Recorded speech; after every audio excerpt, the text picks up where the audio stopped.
अस्सलामुअलैकुम गाइस, अगर आप स्टूडेंट से एक सवाल पूछूं कि आप फ्यूचर में कौन सा करियर ऑप्शन चूज करने वाले हो, तो मैं इस बात की पूरी गारंटी के साथ कह सकता हूं कि आप में से 90% लोग डॉक्टर, इंजीनियर, एमबीए या फिर एक सरकारी नौकरी चाहेंगे। दूसरी तरफ मैं इस बात की पूरी गारंटी के साथ कह सकता हूं कि आप में से 90% लोग palaeontologist, ethical hacker, beekeeper, tea tester, audio engineer नहीं बनना चाहते। आइए आज के इस वीडियो में हम समझते हैं क्यों लोग दो चार गिने चुने करियर ऑप्शन की तरफ भाग रहे हैं। आखिर प्रॉब्लम क्या है? क्या दोष हमारे इंडियन एजुकेशन सिस्टम का है, या हमारे पेरेंट्स और टीचर का है, या हम खुद स्टूडेंट का है? अरे फ्यूचर से इतना डरेगा तो क्या खाक जिएगा? These are India's young people who are supposed to fuel the country's economy. मेरा नाम मोहित कुमार है। मैं बठिंडा में रेलवे स्टेशन में कुली का काम कर रहा हूँ। मैं बीटेक की हुई है मैंने।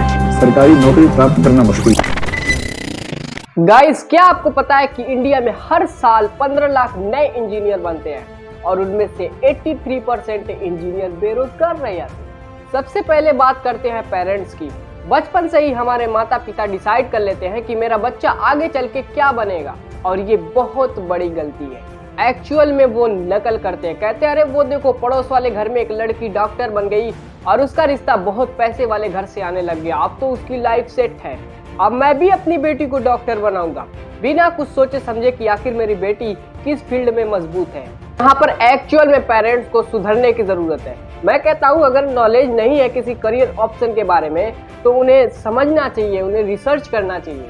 अब बात करते हैं हम खुद स्टूडेंट की, और हम स्टूडेंट ऐसे ही डिसाइड कर लेते हैं अपने माता पिता के कहने पर कि हमें क्या बनना है। हमें खुद सोचना चाहिए, हमें खुद रिसर्च करना चाहिए कि हमारे लिए क्या क्या करियर ऑप्शन है। अगर कोई स्टूडेंट सोच भी लेता है कि हमें आगे चल के क्या करना है तो वो डरता है अपने पेरेंट्स से कि अगर कहेंगे तो बहुत डांट पड़ेगी, पापा नहीं मानेंगे। मैं समझता हूँ अगर आप अपने पापा से बोलोगे कि पापा मुझे डॉक्टर नहीं बनना है, मुझे इंजीनियर नहीं बनना है, मुझे पैलियोंटोलॉजिस्ट बनना है, कहेंगे ये क्या होता है, पहले नौकरी कर लो बाद में ये सब कर लेंगे। अगर दो चार बार और कहोगे तो कहेंगे हाँ जाओ जो मर्जी है कर लो, अगर आगे चल के कुछ हुआ नहीं तो मुझसे मत कहना। अब बात करते हैं टीचर्स की। अगर कोई बच्चा कमजोर है पढ़ने में तो उसको पूरी क्लास के सामने पनिश करते हैं, कहते हैं अभी तो ये हाल है, पता नहीं आगे चल के ये क्या करेगा, बहुत शैतान बच्चा है, हम तो इससे तंग आ चुके हैं। एक तो घर वाले खुद आत्मसम्मान घटा देते हैं, ऊपर से ये टीचर बचा खुचा जो आत्मसम्मान होता है उसका नामो निशान मिटा देते हैं। अगर यहाँ पे कोई टीचर मेरी वीडियो देख रहा है तो मैं यहाँ पे उनसे माफी चाहूंगा अगर बुरा लगा तो। पर्सनली मैं अपने प्रिंसिपल मैम मिसेज वंदना चौरसिया जी से।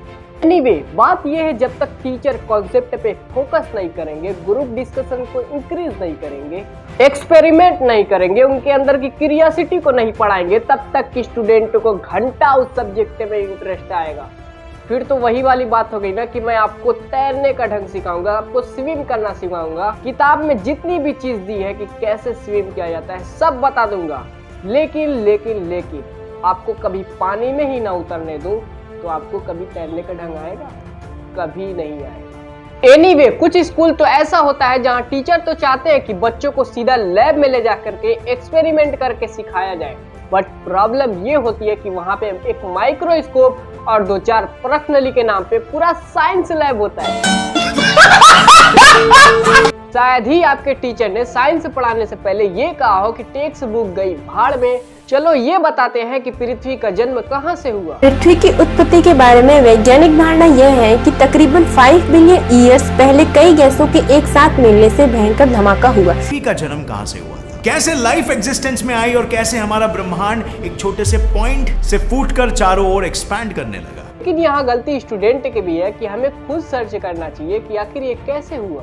बहरहाल अगर आप कुरान ट्रांसलेशन के साथ पढ़ते तो भी ये चीज मालूम होती। The Holi Quran chapter number 17 आयत नंबर 30 सूरह अल अंबिया में मेंशन किया गया है, the heavens and earth were once one mass then we split them apart. मतलब आसमान और जमीन एक थे, जुड़े हुए थे, और हमने उन्हें जुदा किया यानी अलग अलग किया। गाइज, अब बात करते हैं अपने इंडिया के एजुकेशन सिस्टम की। तो गाइज, अपने भारत के सरकारी स्कूलों की हालत बद से बदतर होती जा रही है। आप सोच रहे होंगे कि गवर्नमेंट इस पे पैसे नहीं खर्च कर रही होगी इसलिए इसकी ऐसी हाल है, लेकिन ऐसा नहीं है। साल 1986 से दावा किया जा रहा है कि गवर्नमेंट टोटल जीडीपी का 6% एजुकेशन सिस्टम पे खर्चा करती है। लेकिन कुछ रिपोर्ट्स के मुताबिक सिर्फ 3.1% ही एजुकेशन पे खर्च होता है। बाकी का पैसा कहाँ गया किसी को कुछ खबर नहीं। बहरहाल यहाँ पे सिर्फ डॉक्टर इंजीनियर के पीछे भागते हैं। अगर कोई आर्ट ले ले तो उसे सबसे कमजोर समझा जाता है। ऐसा लगता है कि अगर डॉक्टर इंजीनियर नहीं बने तो जिंदगी व्यर्थ है। लेकिन ऐसा होता क्यों? क्योंकि जिस करियर ऑप्शन की मैंने बात की है कि इसमें 90% लोग नहीं जाना चाहते, जिसकी मैंने स्टार्टिंग में बात की थी, अगर उसमें कोई बंदा सक्सेस होता है तो इसे न्यूज कभी नहीं दिखाती है। क्या दिखाती है? सीमा हैदर ने मनाया सचिन के साथ पहला करवा चौथ। यूट्यूबर एल्विस यादव बिग बॉस में मिले पैसों का क्या करेंगे? ऐसी फालतू चीजें दिखाती है। आइए आज हम सब मिलके अहद कर ले, वादा कर ले कि हम अपनी अपनी गलती सुधारेंगे, क्योंकि यहाँ पे सिर्फ आपका और मेरा सवाल नहीं है, यहाँ पे हमारे पूरे देश की तरक्की का सवाल है। गाइस अब मिलते हैं नेक्स्ट वीडियो में नए टॉपिक के साथ। बहुत बहुत धन्यवाद।